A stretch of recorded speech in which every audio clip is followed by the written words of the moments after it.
Hey, what's going on, everybody? It's Marcus from TCG Discussions coming to the first place Red Purple Law deck profile. I took this deck to my locals tonight, went undefeated, first win ever in One Piece, so I'm pretty excited about that. And I honestly felt like I was kind of taking a risk playing this deck. I'm gonna do a quick adjustment real quick. Anyway, basically, played Red Purple Law and went round 1 against Katakuri, defeat that. Round 2, Nami. Oh, actually, that was round 3, Nami. Round 2 was Rebecca, and then I played Nami, and we were able to come out on top. Down here's the packs I got for the tournament. So, yay. Wasn't too bad of a haul, and this Okiku I think is actually worth a little bit of money now. Green's starting to see a lot more play, so that was pretty fun. Just set this up on the Dawn. You guys don't really need to see that. You know what Dawn is. But I can't sing enough praises about this leader. It's honestly insane. So basically, you basically like get to free play cards in and remove a card from your opponent's board while doing so, which is just nuts. It's just crazy value town. I feel that the deck is going to get insanely strong come OP05. We're getting the Law, the Kid, the Searcher, and the Knife minus cards, so it's just going to be great. So what he does, activate main for Dawn -3. You can bottom deck something with 3,000 power or less, and then play a 4 cost or less card from your hand. So you cheat a card out, and you get to bottom deck your opponent's card. So to just talk about the insanity of that, also, just so people are aware, 4 life and 5k leader. I cannot talk about this deck. I thought about starting off with my 1-drops, but I can't talk about this deck without talking about this card, Roundtable. So Roundtable, 4 cost card, as an activate main to give one of your opponent's character cards minus 10,000. Let me express that this is completely busted in this deck, because the highest attacking card in the game, or attacking cards in the game, are 12. So that means that plus your leader effect for 4 Dawn, you get rid of anything on the board. Red Rock is 6. Okay, and that is absolutely absurd. Red Rock is the blue card that just basically bottom decks anything. You get to bottom deck something and play a card. So you get to cheat a card out while bottom decking something. Just imagine if Red Rock played a 4 or less. I mean, it still wouldn't even be as good as this, because like it's not as efficient. You do reset your Dawn back, but we have cards that mitigate that in the deck, obviously. People play this at 3. That's absolutely wrong. You should play this card at 4. It is that broken and that busted. If there were other cards like a 2 cost at minus something 4k, like and this is going to be kind of funny. So I was playing Crossfire in my deck, but I never even played it during the tournament. I played it as a 1-of, but I didn't read the card. I should have read the card more, but because it says Whitebeard only pirates, so that's unfortunate. But Crossfire is insane. And I don't know what list I saw, but I saw I net decked the tech off of a list. So I don't know what list I was looking at, but that guy's playing something wrong in his deck. But if red had something else like that, or purple had something else like that, and I know we're getting something, the Gamma Knife in the next set, it's just going to be absurd. It's just honestly going to be absurd. So on our 1-drops, we play 2 Gordon and 4 Otama. So I only own 2 Gordon, but even if I own more, I'm not sure that I would play more of him, because he's kind of bricky in your hand. Otama basically serves the same function, but she's a 2k. Like if there were more cards like Otama, like a 1-drop 1k counter, I'd play that over Gordon. Even though the -3 does come up, because basically cards that are 6 can go to Gordon, and Gordon for 1 energy does hit more. But him not having common power in my hand, like there's times where like if I pitch him off Queen, I'll basically, you know, Yeah, I'll like if I draw for queen, I might end up pitching him out of hand if I have other cards that can minus.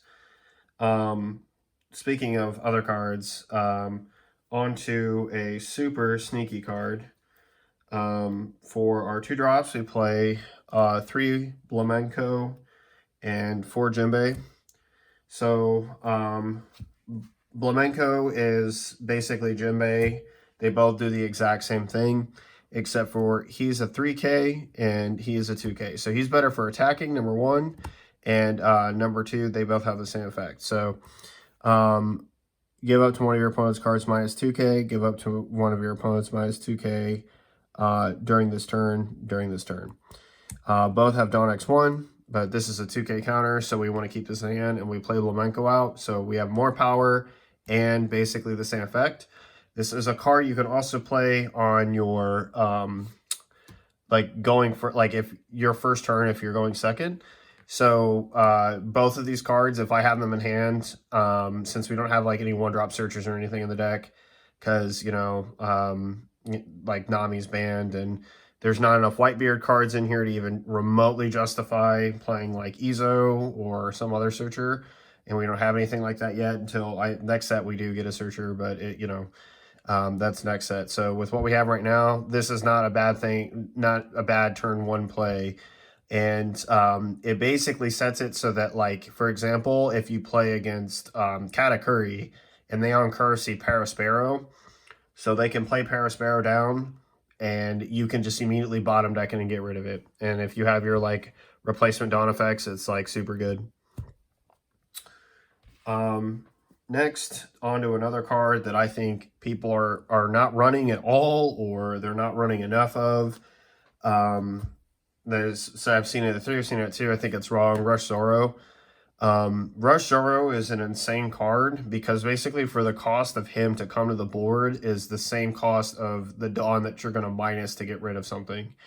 The fact that he's Rush also means that he can be played off your leader effect and immediately attack, which is really broken. So to me, he's a staple 4 of. I've even considered playing other Rush cards other than him because of how powerful this effect is. Just really helps you like efficiently use your Dawn. And the last of the red character cards, we play 2 4-drop 5K Law. On play, this card gets to just give one of your opponent's characters -2, and he's a 1K counter. I've played 4 of this. I've played 3 of this. I'm down to 2 in the list. So yeah, it's a good card.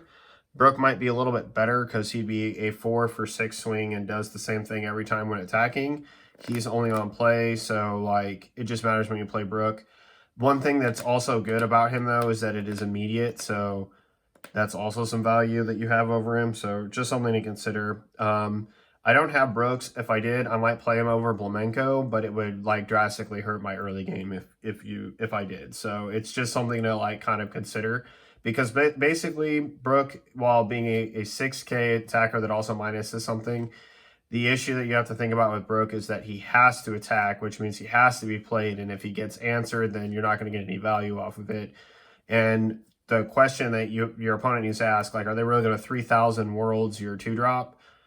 I mean, like, if they do, that's a 4 for 2 investment. Like, you'll take that. So, yeah, just something to consider. Onto our purple cards. We play 4 Blocker Law. This card is absolutely busted. No reason not play 4 of it. It is like easily one of the, if not the best purple card in the game right now, aside from like Kaido's. On play, if your opponent has 7 more cards, Dawn -1, you get to rip 2 cards out of your opponent's hand. Against Rebecca, they went second, made me go first. And then I just Dawn minus to play out him and took 2 cards out of his hand, hit like a 7-drop Luffy and something else. Decks that just have high hand sizes get checked by this card super hard. Might be one of the reasons why they think that like Whitebeard and everything can come back to full power. I don't know. Moving on to our ramp cards. We play 2 John Bart. 4 of the Sachi and Penguin. And then 4 of our Beppo. So John Bart might be something I need to increase to 4. I kind of missed him. Sachi and Penguin, while being good, is only really good in the early game. It's absolutely terrible um, after like basically your third or fourth turn. Like once you get above, once your minus effect, so like once you get to 7 Dawn, if you ever get to 7 Dawn, Sachi and Penguin just becomes unbearable because you're never going to be able to use the effect. Whereas Beppo is insane on play. I should just talk about that. I'll talk about Beppo first, but on play or in attacking, if you have less Dawn than your opponent, you get to ramp it on in rest mode. That's not once per turn. That's just when attacking. And on play, he doesn't have rush, and there's no way to give him rush. So it's not like he can get that twice.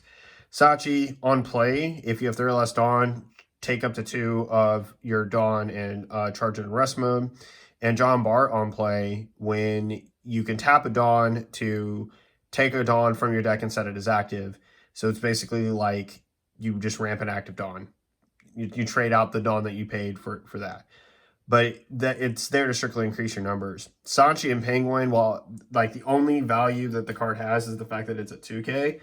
Other than that, it's completely terrible. You like after your third or fourth turn, you just want to see Beppo or John Bart every time, which is why I might increase John Bart just because like the ramp is necessary. I don't have the Anin card, which is some of the other like it's like one of the other cards that people are playing instead of John Bart. On to something I'm super excited to show. I finally got my playset of Queen. Picked up these 2 tonight. Queen is a busted blocker in the deck. Dawn -1, draw 2, pitch 1. And being a 6K blocker and a 5 for 6. He just has a lot of value. He checks like 5K swings against like if they want to go 5 for 5 into Beppo, like you just free block, right?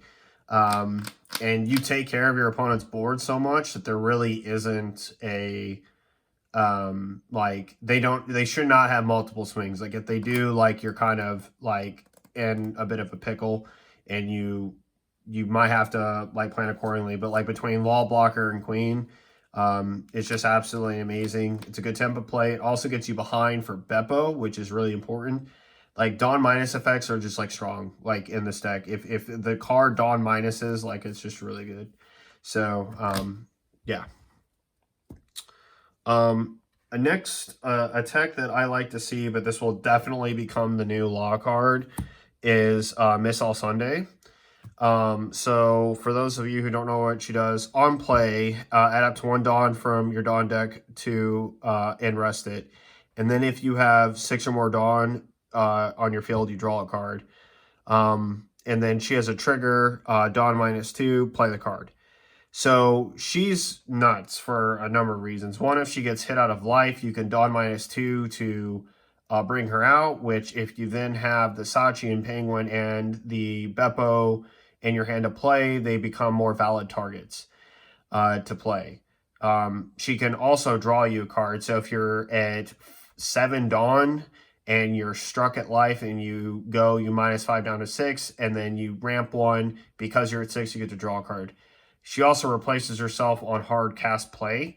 And it just adds more cards to her hand, which we want. This will definitely be the new law card. They're like when that comes out, like there's no question about it. But right now, she's a pretty good replacement. I would obviously bump a lot of 4, but there just isn't really space for her in this. So yeah. And then next, we play a top end in the deck. We play 2 Kaido and 1 Edward Newgate.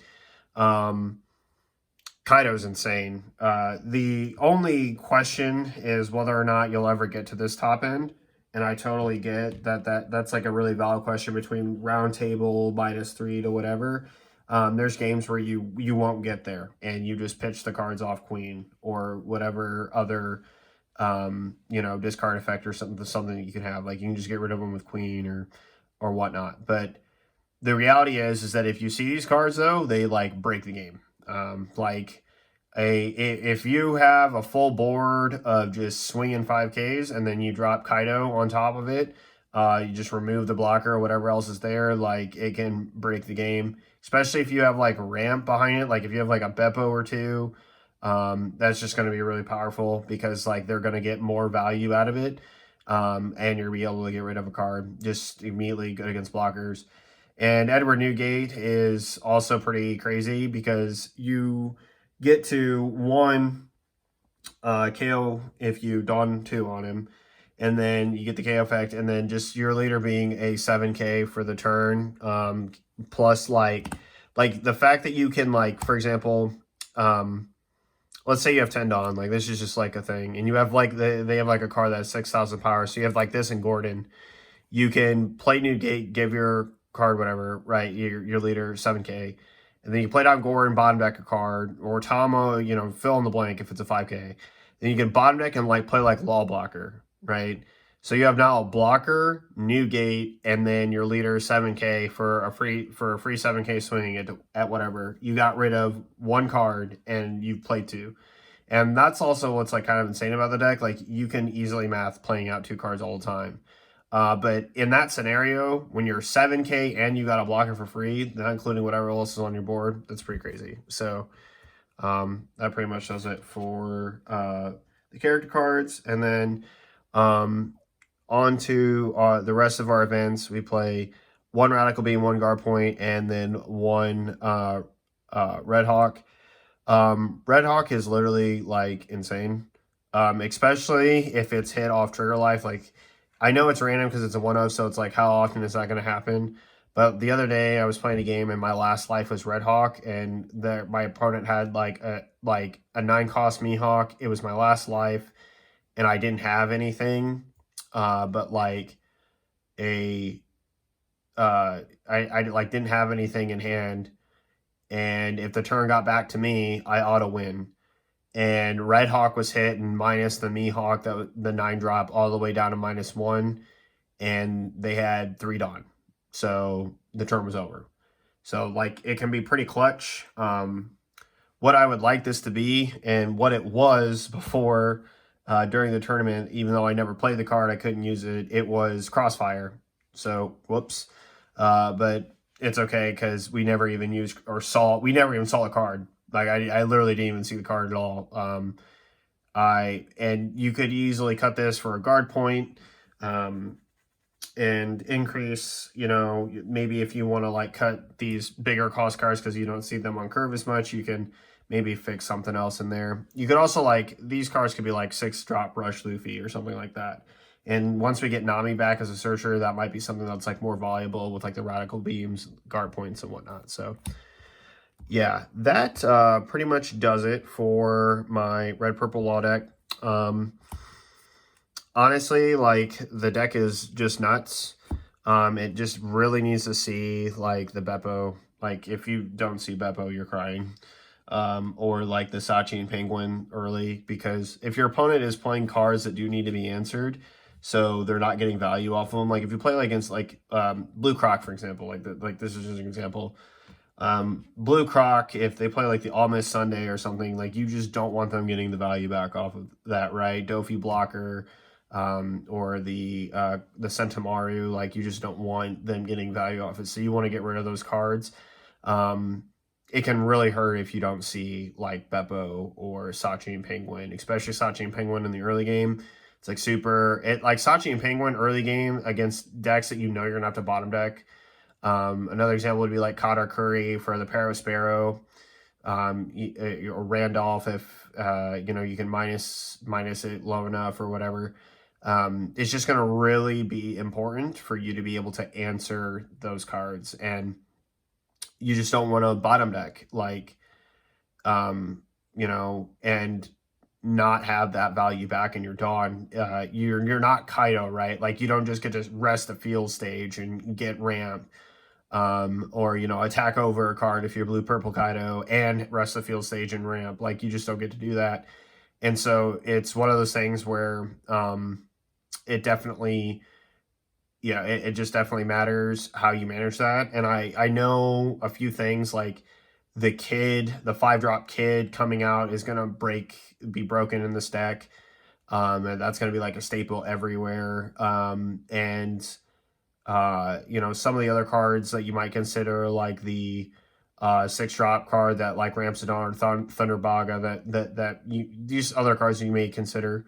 So yeah. But that pretty much does it for Law.